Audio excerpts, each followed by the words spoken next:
There's a new war in Chicago that over the past 2 to 3 years has claimed countless lives, including the lives of innocent people, and left dozens more traumatized. This war involves at least 5 different gangs, with 2 large groups of them clicking up to kill each other. On one side, you have the gangs YFG, 9-5 Mob, Risky Road, ESD, and Pocket Town teaming up.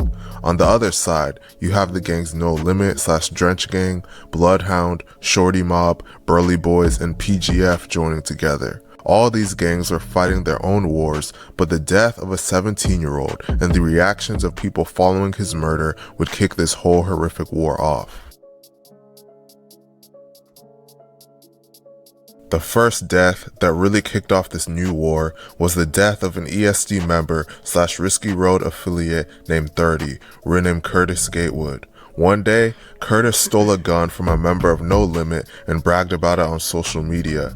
Not too long after these events, he was killed. On October 11, 2022, that would be sparking the beef up, bro. Y'all need to be stealing, y'all be slamming y'all partners out for a gun. Like, y'all be falling out with y'all homeboys just to beef with them over a gun. It's like, come on, bro.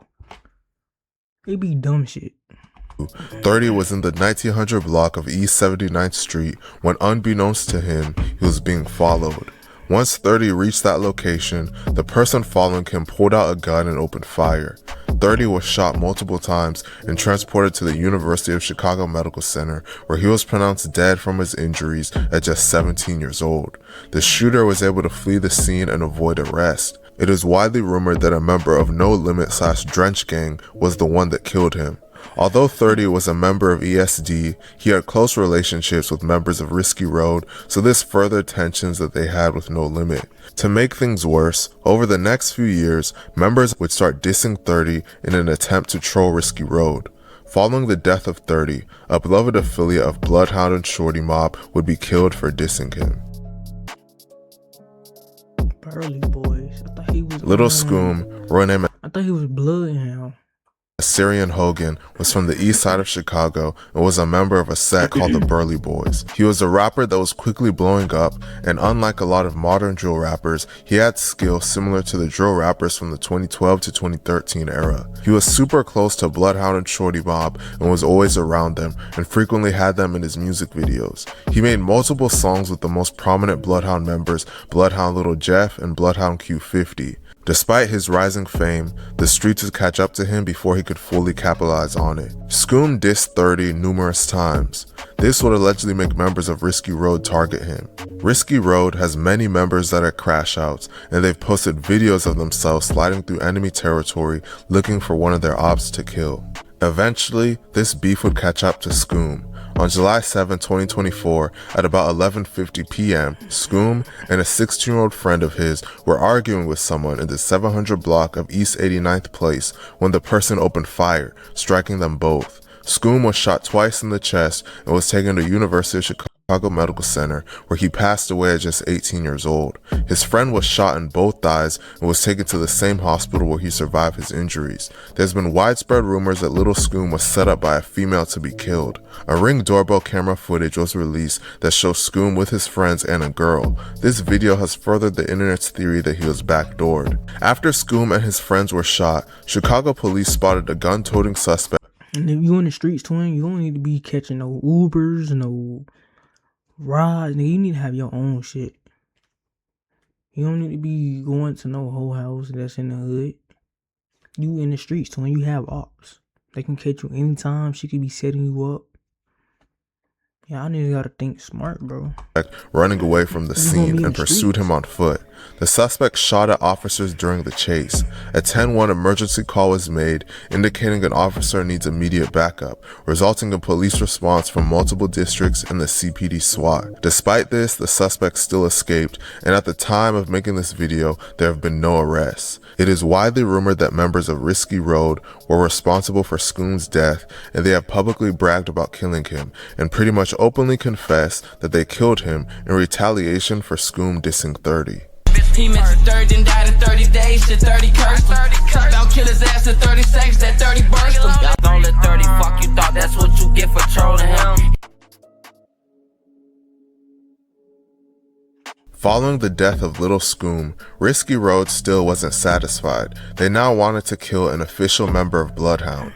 Both sides would go back and forth dissing each other, so Risky Road members one day decided to load up their guns and drive straight to Bloodhound's hood looking for someone to kill. This decision would backfire on Risky Road and lead to them losing a beloved member.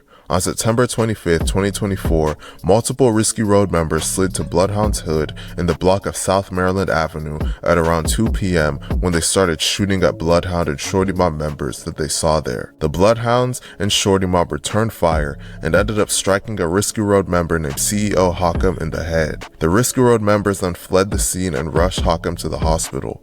Hockham was at the University of Chicago Medical Center for 3 days before ultimately passing away from his injuries at just 20 years old. Members of Bloodhound and Shorty Mob would celebrate and mock Risky Road for one of their members dying on a drill. As I mentioned earlier, Risky Road is filled with crash outs, so they wouldn't take this lightly. They would slide on Bloodhound again just 2 days later and nearly kill a YouTube blogger and a Philadelphia rapper in the process. On September 27, 2024, a YouTuber named Brandon Buckingham was shooting a YouTube vlog with Bloodhound Q50, other Bloodhound members. Y'all ain't gonna lie, twin. Y'all niggas that be doing them hood vlogs and shit, y'all niggas better stay safe, bro. When y'all going to these niggas hood and shit, y'all don't know who they beefing with, what they just did yesterday, 30 minutes ago to be exact. Somebody could be following, y'all niggas better be safe out here. Philadelphia rapper named Skrilla. While filming the vlog, they decided to go to a music studio to film Q50 and Skrilla recording music. As they were leaving the studio, members of Risky Road allegedly pulled up and opened fire on them. Fortunately, no one was killed, but Brandon Buckingham's cameraman was shot, and Skrilla was allegedly shot in the leg. Following this incident, members of Risky Road and YFG would celebrate and taunt Skrilla, warning him that clicking up with Bloodhound would cause his death. This. On January 12, 2025, a member of Shorty Mob named Munchie was riding in a Lyft on the Dan Ryan Expressway just before 1 a.m. when a car pulled up beside the one he was in. Someone in the car then proceeded to open fire, letting off numerous shots into Munchie's Lyft ride. A few of the shots hit Munchie and he was rushed to the hospital. Munchie survived his injuries, however, it is widely rumored that he is no longer able to walk because of them. Members of Pocket Town were allegedly responsible for this shooting, and they have made numerous posts on social media and boast in songs that they're the ones that shot Munchie and left him paralyzed. There's been no official confirmation that he's paralyzed, but Pocket Town members mention it every chance they get. 2 months later, after the attempt on Munchie's life, Shorty Mob would allegedly retaliate and take the life of a beloved. Question for all the street niggas that's in here: why do y'all take Ubers knowing y'all got ops? Why? It's a possibility your ops can catch up with you. Pocket Town member. On March 22nd, 2025, a member of Pocket Town named Big Mex, renamed Shalamone Johnson, was standing on the sidewalk in the 4700 block of South Evans Avenue at 11:06 a.m. when he was approached by 3 gunmen who proceeded to shoot him numerous times. Big Mex was taken to the University of Chicago Medical Center, where he was pronounced dead at just 26 years old. Members of Shorty Mob have hinted numerous times on social media that they were the ones that allegedly killed him. Sadly, the killing wouldn't stop there. On July 2nd, He like Monaduke a little bit. 2025, a member of 9-5 Mob named Big Drills, renamed Ronald McLean, was in a vehicle in his ops hood looking to kill one of them. He was in the block of South LaSalle Street when another car approached and someone fired shots. Drills was shot in the head and taken to Advocate Christ Medical Center, where he was pronounced dead at just 29 years old. He was allegedly killed by members of the gang Bloodbath/Ghoulie Gang in a failed attempt to slide on them. Although he wasn't killed by members of Bloodhound, Shorty Mob, or No Limit/Drench Gang, numerous members from those gangs would diss him, mocking him for dying on a drill. Drills was loved by members of Pocket Town, YFG, Risky Road, and of course his own hood, so dissing him would activate the killers from those sets. Just one day later, members of the YFG, Pocket Town, Risky Road, 9-5 Mob Clique would allegedly commit a horrific massacre targeting No Limit members in retaliation for them dissing Drills. On July 3rd, 2025, a female rapper affiliated with No Limit named Mellow Bucks was hosting an album release party at the Artist Lounge nightclub in downtown Chicago. As the party was coming to an end, a large number of attendees had exited the club and were standing together outside. It was around 11 p.m. when a dark-colored vehicle pulled up and someone inside opened fire on the crowd before speeding off. Multiple No Limit members and affiliates were amongst the crowd, and they were presumably the targets of the shooting. However, there were many innocent people amongst them as well, particularly women. The shooters fired with no regard for the innocent, as at least 18 people were shot, leaving 4 dead and at least 14 injured. 2 men and 2 women sadly lost their lives. The 2 men that were killed were a member of No Limit named El Peasy and a member of TTD named Vontae. The 2 women that were killed were both innocent. They are named Aviance Drexler and Taylor Walker. Despite killing 2 innocent women, members of the Pocket Town, Risky Road, YFG, etc. click up were satisfied that they also killed 2 real members. They publicly bragged about it in songs and on social media, making it clear that they targeted No Limit for speaking on big drills. Yeah, I went black for like, he said 2 weeks. For like 30, 45 more minutes at the big drill. Don't drop no album, bitch. Keep that weak ass shit. Hey, weak ass cover art, bitch. All in Harrods with that weak ass shit, bitch. Keep that shit. Don't drop that weak ass album, bitch. You fucking up the music.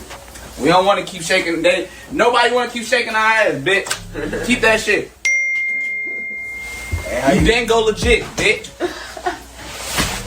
You ain't go legit. Nobody went legit except for you know who. You ain't go legit, bitch. I'm on that. And when it's back on our side, I ain't crying. When they come back on our side, I ain't crying. We just scoring back, bitch. Ain't no crime. Drill the fuck up. Ain't no crime. Go get in that car and spin, nigga. Fuck you talking about. My man's check, I ain't cry. Before them check, I ain't cry. We held our brother. Drill the fuck up, bitch. Hold your. You was dissing on my mans, but you got 4 arrests in the piss. You can't. Months after the shooting, Bloodhound Q50 would take disrespecting his ops to a whole new level. One of the main figures in this beef is rising Chicago rapper YFG Fatso, and him and Q50 have a deep hatred for each other stemming from this war. One day, Q50 linked up with Fatso's disgruntled baby mama, and he recorded videos of himself hanging out with Fatso's toddler daughter, and he had her wear his jewelry. Fatso would record a video response to this, promising further bloodshed. Now this was crazy. Hands down. Don't see you. Them niggas already dying. Fuck, they can act on the internet as long as they want to. Yeah. Check Channel 9, check Spot News, and check their pages. Nigga, they going to the funeral. Everybody slide. Bitch, we do that already. This shit ain't stopped. This shit ain't never gonna stop. Just cause the post went viral, nigga, that don't mean this shit was paused, nigga. Niggas still dying. When he made the post, before he made the post, one of his brothers died. After he made the post, one of their ass finna die. On February 4, 2026, a woman close with Risky Road members named Gabrielle was riding in a car with a man named Skull Money in the 7900 block of South May Street when a red car pulled up beside them and the people inside shot up their car, causing it to crash. Once the car crashed, the shooters hopped out of their car, pushed up on the car Gabrielle was in, and continued to shoot it up before fleeing the scene. Gabrielle was shot several times and was taken to Little Company of Mary Medical Center, where she was pronounced dead at just 26 years old. Skull Money was shot as well but survived his injuries. To make things even sadder, Gabrielle's 1-year-old child was in the backseat of the car when this happened and easily could have been killed as well. Miraculously, the child was not struck by any gunfire despite dozens of shots being fired into the vehicle. Footage from the shooting went viral on social media due to the shocking nature of 3 shooters doing something like that in broad daylight in a busy intersection. Members of Shorty Mob, No Limit, and Bloodhound would go online and celebrate afterwards. Even though they killed a woman that wasn't a real op to them, in truly evil fashion, they made posts hinting that they considered it fair game since innocent women were killed during the Mellow Buck shooting. Risky Road members have promised that they will take numerous lives in retaliation for this, and it seems the cycle won't end anytime soon. It's sad to see all of this senseless bloodshed. RIP to Goofies with guns.